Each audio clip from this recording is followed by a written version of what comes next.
नमस्कार. जेजुरी येथे आम्ही पोहोचलो होतो. पायऱ्या खूप चढायला होत्या म्हणून समर्थला त्याच्या पप्पांकडे दिले. पण आमचे पप्पांना 2 मिनिटातच कंटाळा येतो. त्यांनी लगेच समर्थला माझ्या भावाकडे दिले. गर्दी जास्त असल्यामुळे आम्ही सगळ्यांनी छान असे मुखदर्शन घेतले. आई आणि मिस्टरांसोबत व मुलांसोबत 2 असे फोटो घेतले. नंतर आम्ही पंढरपूरला जायला निघालो. पंढरपूरला जाण्याची माझी पहिलीच वेळ होती. पंढरपूर येथे आल्यावर तिथेही खूप गर्दी होती. गर्दी जास्त असल्यामुळे येथेही आम्ही मुखदर्शनच घेतले. माझ्या वडिलांच्या गळ्यात तुळशीची माळ असल्यामुळे त्यांच्यासाठी एक आणि अजून 2-3 एक्स्ट्राच्या माळा घेतल्या व प्रसाद घेतला. जेवण केलं व तुळजापूरला आलो. तुळजापूरलाही खूप गर्दी होते. तिथेही छान असं दर्शन झालं. बांगड्या घेतल्या, प्रसाद घेतला व चहा घेऊन आम्ही अक्कलकोटला निघालो.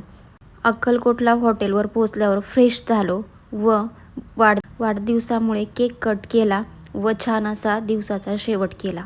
धन्यवाद.